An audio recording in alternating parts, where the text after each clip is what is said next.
কখনো কি ভেবে দেখেছো তোমার শরীর থেকে তোমার আত্মা বের হয়ে অন্য আত্মা তোমার শরীরে থাকতে শুরু করে? তাহলে কি হবে? খুব খারাপ লাগবে, তাই না? এমনই একটি ভূতের মুভি যার নাম মালাক। মুভিটি আমার সাবস্ক্রাইবার বন্ধু এক্সপ্লেন করতে বলছে, তাহলে বুঝতেই পারছো মুভিটা কতটা সাসপেন্সে ভরা। তাহলে মুভিটি শুরু করা যাক। মুভিটি শুরু হয় 1991 সালের নেদারল্যান্ডের একটি শহরে, একটি পুকুরের কাছে একটি বাড়ি। সেই বাড়িতে আমরা একটা ছোট্ট মেয়েকে দেখতে পাই। বাচ্চাটি বসে ইঁদুরকে খাবার খাওয়াচ্ছিল। বাচ্চাটি জানতো না সে যেই ঘরে খেলছিল সেটা বাইরে থেকে লক করা। তখনই ওপরের ঘর থেকে একটা মহিলার চিৎকারের আওয়াজ ভেসে আসে, আর হঠাৎ সেই ঘর থেকে প্রচুর রক্ত ঝরতে থাকে, আর ওপরের মেঝে কাঁপতে শুরু করে। মনে হয় মেঝের উপরে কেউ কষ্ট পাচ্ছে। মেয়েটা আওয়াজ শুনে অনেক ভয় পেয়ে যায়। এরপর গল্পটি 30 বছর পর দেখানো হয়। সেই বাচ্চা আজ বড় হয়ে গেছে, তার নাম ভিত্তিক। ভিত্তিক তার এক বন্ধুর বাড়িতে এসেছে। তখনই ভিত্তিকের মা ভিত্তিককে ফোন দেয়। ভিত্তিকের মায়ের নাম অ্যালেক্স, আর ভিত্তিকের মেয়ের নাম হানা। ভিত্তিক তার মা বাবার সাথেই থাকে। আসলে ভিত্তিকের হাজবেন্ড অনেক আগেই মারা গিয়েছিল। ভিত্তিকের মা বলে, হেনাকে আমি স্কুল থেকে বাড়িতে নিয়ে যাচ্ছি, আর তুমিও তাড়াতাড়ি বাড়িতে চলে আসো। ভিত্তিক যখন বাড়িতে আসছিল তখন রাস্তায় একটি অদ্ভুত লোককে দেখতে পাই। সে বাড়িতে পৌঁছাই। আমরা সেই বাড়িকে দেখি যেটা আমরা মুভির শুরুতে দেখছিলাম। আসলে মুভির শুরুতে যাকে মরতে দেখেছিলাম সেটা ভিত্তিকের নানি ছিল। তখন ভিত্তিক খুব ছোট ছিল, আর তখন অ্যালেক্সের বয়স ভিত্তিকের বয়সই ছিল। আশা করি ছবি দ্বারা বুঝতে পারছো। আর অ্যালেক্সের মায়ের কি হয়েছিল সেটাই রহস্য, আর এই রহস্য পরে গিয়ে তোমরা জানতে পারবা। এখন আমরা পুরো পরিবারকে দেখি। অ্যালেক্স, তার স্বামী রোল, আর ভিত্তিক ও তার মেয়ে হানাকে দেখি। ভিত্তিক তার বাবাকে খাবার খাওয়াতে যায়। তখনই দেখে যে হ্যান্স নামের একজন পুলিশ, তিনি রোলের সাথে কথা বলছিলেন। আসলে পুলিশটি তার পারিবারিক বন্ধু। সেই লোক চলে যাওয়ার পর ভিত্তিক তার বাবাকে জিজ্ঞেস করে কি হয়েছে। তার বাবা বলে পুলিশ একজন ব্যাগালাকে খুঁজতেছে। সেই লোক তাদের পুকুরের পাশে একটি গর্ত খুঁড়েছে, আর সেখানে পুলিশ অদ্ভুত কিছু খুঁজে পেয়েছে। আর সেই লোককে রাস্তায় ভিত্তিম দেখেছিল। পরের সিনে আমরা সেই ব্যাগালা লোককে দেখতে পাই যাকে পুলিশ খুঁজতেছে। লোকটি নিজের হাত দিয়ে একটি জায়গায় গর্ত করছিল। আমরা সেই লোকের আশেপাশে অদ্ভুত আওয়াজ শুনতে পাই, যেটা সেই লোকটিও শুনছিল। আর হঠাৎ সে আওয়াজ বন্ধ হয়ে যায়। আর সেই লোকটি যখন পেছনে তাকায় সে চারিদিকে অদ্ভুত ছায়া দেখতে পাই। লোকটি খুব ভয় পেয়ে যায়। পরের দিন আমরা সেই জায়গায় পুলিশকে দেখি। সেই লোকটি দেখি মারা গেছে। পুলিশ লাশ ও গর্তের পরীক্ষা করছিল, আর গাড়ি নিয়ে যাওয়ার সময় ভিত্তিকে সব দেখছিল। এরপর কিছু আর্কোলজিস্টের দল দেখি যারা সেখানে এসেছিল, আর এদের নেতৃত্ব দিচ্ছিলেন জোনাস। আসলে কয়েকদিন আগে এখানকার স্থায়ী লোকেরা এখানে একটি মহিলার পুরনো মৃতদেহ পেয়েছিল, আর সেটারই তদন্ত করার জন্য সেখানে জোনাসের দল এসেছিল। হঠাৎ জোনাস আরেক দল পুলিশকে দেখে যারা সেই লোকের মৃত্যুর তদন্ত করছিল। জোনাস তার দলের সদস্য সোনিয়াকে জিজ্ঞেস করে সেখানে কি হয়েছে। তখন সোনিয়া বলে কাল রাতের ঠান্ডায় এখানে একজনের মৃত্যু হয়েছে। জোনাস সেই লাশটি দেখে বুঝতে পারে সেই লোকের মৃত্যু হার্ট অ্যাটাকে হয়েছে, কিন্তু একজন সুস্থ মানুষ কেন এত ঠান্ডার মধ্যে এখানে আসবে? এই ব্যাপারটা হজম করা খুবই কঠিন ছিল। যাই হোক, রাতে ভিত্তিম ঘরে ঘুমাচ্ছিল। হঠাৎ সে অ্যালেক্সের ঘর থেকে আওয়াজ শুনতে পায়। যখন সে তার মাকে চেক করতে যায় তখন দেখে তার মা ঘুমের মধ্যে কাঁপছিল। ভিত্তিম এসে তার মায়ের ঘুম ভাঙায়, কারণ অ্যালেক্স ঘুমের মধ্যে অদ্ভুত আচরণ করছিল। অ্যালেক্সের জ্ঞান ফিরলে সে বলে আমি ভালো আছি। হঠাৎ তখনই সেখানে হানা চলে আসে। হানা ভিত্তিককে বলে একটু আগে আমি ভয়ঙ্কর স্বপ্ন দেখেছি, আমার খুব ভয় করছে। তাই ভিত্তিক হানাকে ঘরে নিয়ে যাচ্ছিল। তখনই ভিত্তিক জানালা দিয়ে দেখতে পাই বাড়ির বাইরে একটি অদ্ভুত লোককে দেখতে পাই। সে হানাকে ঘরে রেখে বাড়ির চারিদিকে তাকায়, কিন্তু লোকটি সেখান থেকে চলে গেছে। এদিকে রোল এসে বলে সেও কাউকে দেখেছে। ভিত্তিক বলে সেই লোকটি ব্যাগালি হতে পারে। তখন রোল বলে এটা হতেই পারে না, কারণ লোকটি মারা গেছে।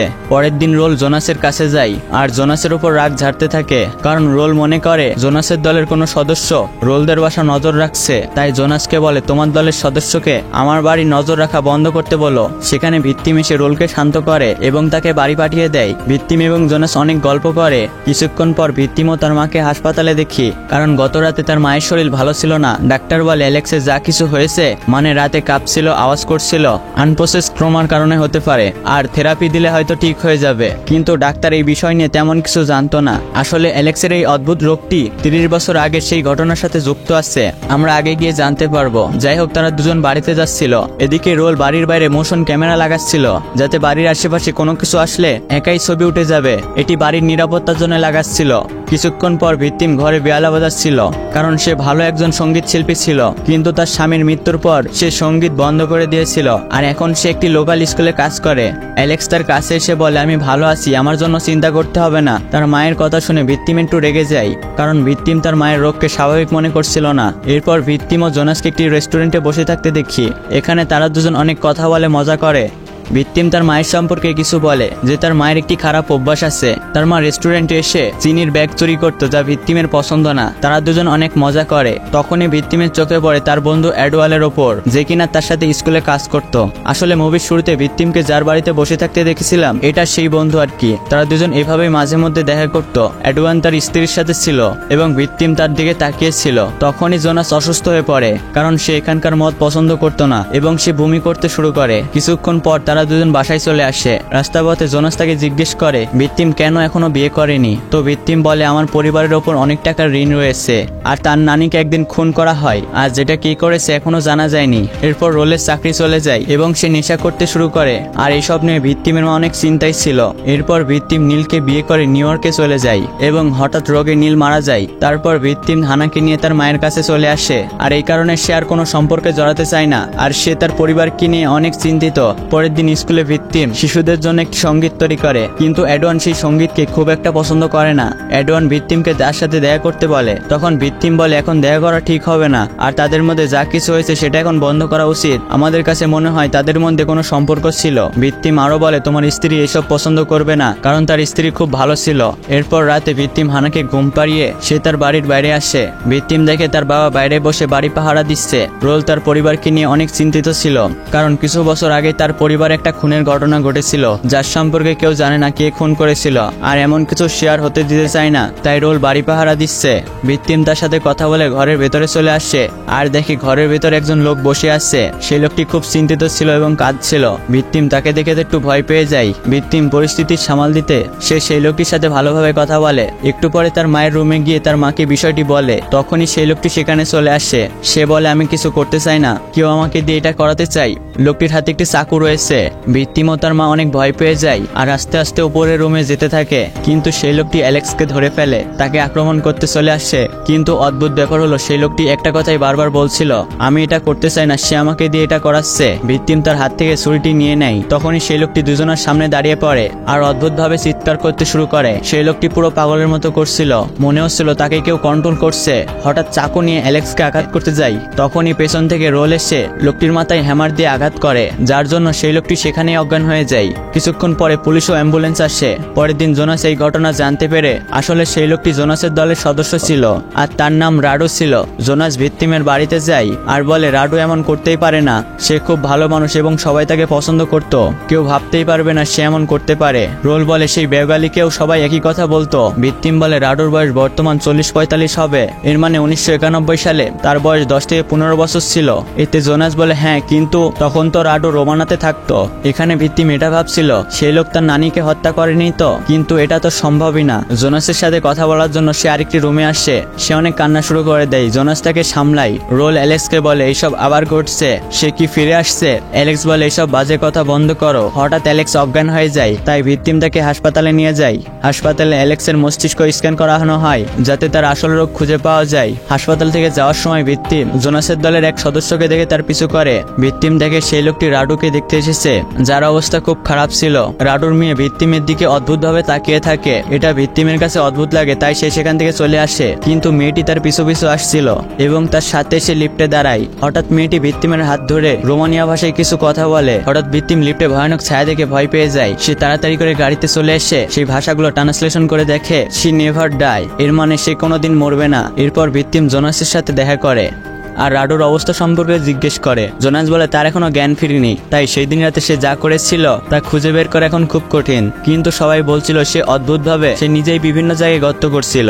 পরের সিনে ভিকটিম ও জোনাসকে একটি বারে দেখি। এখানে ভিকটিম জোনাসকে একটি লোকের সাথে দেখা করায়, যার নাম টম। টম এইসব সম্পর্কে অনেক কিছু জানতো, আর সেই বেগালি হলো এই লোকের ছেলে। টম তাদেরকে বলে তার ছেলে জানতো কোথায় মাটি করলে মহিলার দেহ পাওয়া যাবে, কিন্তু তার ছেলে নিজেই সব করতো না, কেউ তাকে দূর থেকে এইসব করাতো। টম এটা বলতে চেয়েছিল বিস্ফোরণের আওয়াজ গর্ত করতে বলতো, আর এই আওয়াজ হেলেন নামের এক মেয়ের ছিল।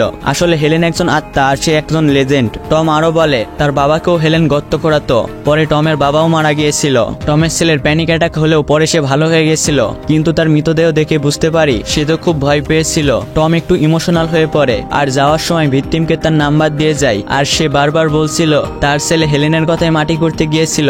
একটু পরে জোনাস ও ভিকটিম বাড়িতে যাচ্ছিল। পথে জোনাস হেলেনের ব্যাপারে জিজ্ঞেস করে। ভিকটিম ভিত্তিম বলে হেলেন একজন লিজেন্ড, আর সে ভিসপারের আওয়াজে মানুষকে বসে আনতো, আর হেলেনকে বগের কাছাকাছি পাওয়া যেত। বগ মানে পুকুর, তাকে পুকুরের আশেপাশে পাওয়া যেত। কিন্তু এটি গল্প যা শিশুদেরকে বলা হয়, কিন্তু কিছু মানুষ এটাকে সত্য মনে করে বিশ্বাস করত। তবে ভিত্তিম এটাকে গল্প ছাড়া কিছুই মনে করে না। তার বাবাও একবার এই গল্প শুনেছিল এবং ভিত্তিম নিজেও একবার এই গল্প শুনেছিল, কিন্তু জোনাস এটা হালকাভাবে নেয়। ভিত্তিম জোনাসকে সেই মহিলার লাশ সম্পর্কে জিজ্ঞেস করে যাকে পুকুরের পাশে পাওয়া গিয়েছিল। জোনাস বলে এই সম্পর্কে কাউকে কিছু বলাটা ঠিক হবে না। এটা শুনে ভিত্তিম জোনাসের উপর একটু রেগে যায় আর সে গাড়ি থেকে নেমে যায়। তখন জোনাসও তাকে গাড়ি থেকে নেমে বোঝাতে যায়, এতে তাদের সম্পর্ক আরো ঘনিষ্ঠ হয়। কিছুক্ষণ পর জোনাস ক্যাম্পে ফিরে আসে। সোনিয়া তাকে মহিলার গলা দেখায়, গলার ওপর একটি বড় কাটার দাগ রয়েছে। সোনিয়া আরো বলে এখানে আরো যে লাশগুলো পেয়েছে সেই লাশগুলোতেও সেম একই গলাতে কাটা ছিল, আর কিছুদিন আগে যে মৃতদেহ পাওয়া গিয়েছিল সেটাতেও গলায় একই কাটার দাগ ছিল। এরপর আমরা ভিত্তিমের বাড়ির বাইরে মোশন ক্যামেরাকে দেখতে পাই, যা এখন বারবার ছবি ক্লিক করছিল।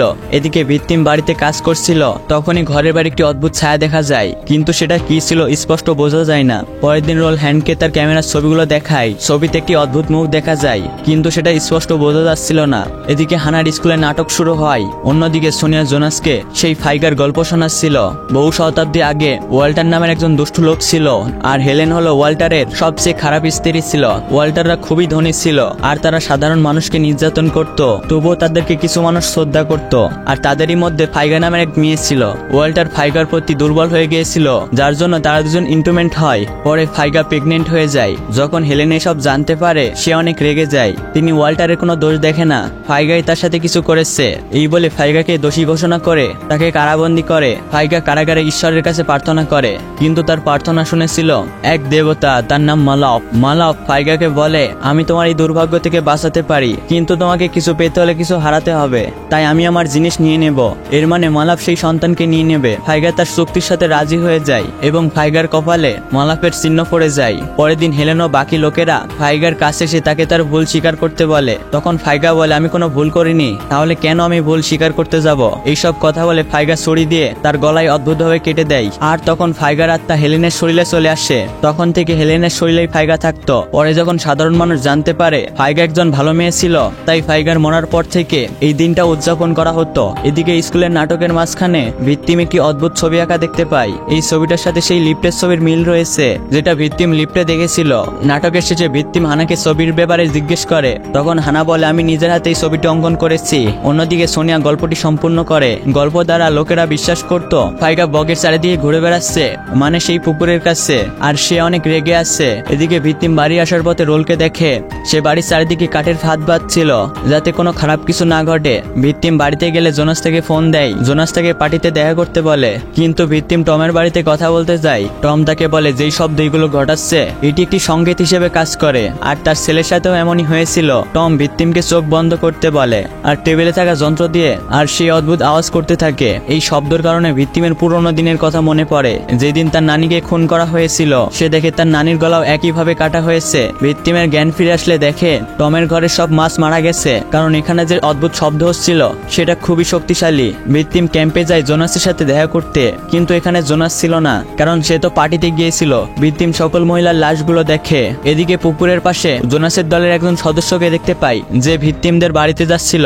আসলে সে ভিসপারের আওয়াজের কথাই যাচ্ছিল, অর্থাৎ হেলেন তাকে নিয়ন্ত্রণ করছিল, কিন্তু রোল এসে তাকে অজ্ঞান করে দেয়। কিন্তু রোল অনুভব করছিল তার চারিপাশে কেউ একজন আছে। এদিকে ভিত্তিম তাড়াতাড়ি বাড়িতে চলে আসে আর তার জিনিসপত্র গোছাতে থাকে। তখনই তার মা এসে তাকে থামায়। ভিত্তিম তার মাকে বলে সে সেই মহিলাদের লাশ দেখেছে, আর তার নানির মতন গলাতে কাটা দাগ ছিল। তার মনে হচ্ছিল কেউ তার পরিবারকে কষ্ট দিতে চায়, তাই সে এখান থেকে চলে যেতে চায়। এদিকে পুকুরের মধ্যে কিছু মহিলাদের আত্মা আসে, আর তাদের মধ্যে একজন ছিল অ্যালেক্সের মা। সব মহিলাগুলো সেই আওয়াজ শুরু করে দেয়, যার কারণে রোল তাদের নিয়ন্ত্রণে চলে যায়। এদিকে পার্টিতে সোনিয়া জোনার কাছে আসে, জোনাসকে ভিত্তিমের কথা বলে। ভিত্তিম অনেক ভয় পেয়েছিল আর বলছিল তার পরিবার এখন বিপদে আছে।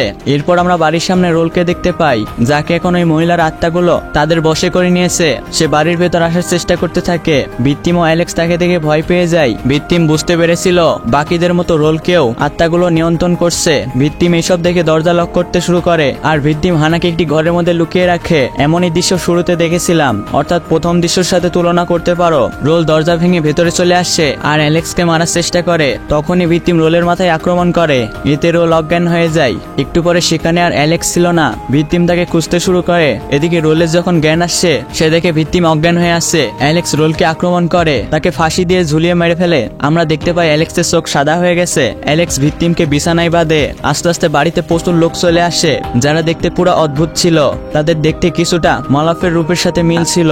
অ্যালেক্স বলে বেশি সময় লাগবে না, সে তার গলা কেটে দেয়। সাথে সাথে অ্যালেক্স মাটিতে পড়ে যায়। এরপর আমরা যে ছায়া লিফটে দেখেছিলাম সেটা অ্যালেক্সের শরীর থেকে বের হয়ে আসে। এটি আর কেউ না, ফাইগাস ছিল। সে ভিকটিমের কাছে আসতে থাকে আর ভিকটিম খুব ছটফট করছিল, অর্থাৎ ফাইগাস তার শরীরে প্রবেশ করেছে। কিছুক্ষণ পর জোনাস সেখানে পৌঁছায়। সেখানে অ্যালেক্সের মৃতদেহ পড়ে থাকতে দেখে, অর্থাৎ সে আত্মাগুলো এখান থেকে চলে গিয়েছিল। ভিকটিম বিছানাতে বাঁধা ছিল, আর কেউ ছিল না। পরে জোনাস ভিকটিমকে মুক্ত করে। ভিকটিম তাড়াতাড়ি গিয়ে হানাকে জড়িয়ে ধরে। পরের সিনে ভিকটিম ও জোনাসকে একসাথে দেখি।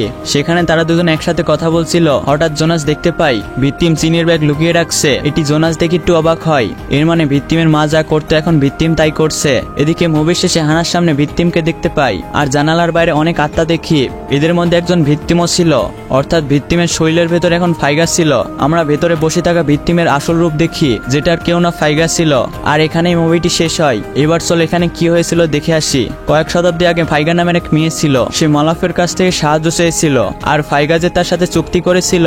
তারপর ফাইগা তার শক্তি দিয়ে আত্মহত্যা করে, আর হেলেনের শরীর নিজের বশে নিয়ে যায়। ফাইগা অমর আত্মা হয়ে গিয়েছিল। সে বারবার শরীর পরিবর্তন করছিল। একটা শরীর বুড়ো হয়ে গেলে সে আবার নতুন শরীর নিত, আর মুভির শুরুতেই এমনটাই ঘটেছিল। এইভাবেই ফাইগার আত্মা ধাপে ধাপে শরীর পরিবর্তন করতে থাকে। কিন্তু এখানে ছেলেদের হত্যা করছে কেন? কারণ ওয়াল্টার যে ভুল করেছিল, যার কারণে ফাইগা ছেলেদের হত্যা করত। আর ফাইগা যে মহিলাদের শরীর ব্যবহার করত, ওই সকল মহিলাদের আত্মা পৃথিবীতেই থেকে যেত, যার জন্য সেই মহিলাগুলোর আত্মা মানুষকে বশ করে মাটি খুঁড়ে তাদের লাশগুলো বের করত। তো বন্ধুরা, আজকের মুভিটা তোমাদের কাছে কেমন লেগেছে অবশ্যই কমেন্ট করে বলবা। আর এমনই ভূতের গল্প দেখতে হলে ওপরের ভিডিওটা তোমার জন্য। আর যারা যারা ভিডিওতে লাইক দাও নাই, প্লিজ ভিডিওতে একটা লাইক করে দাও। বাই।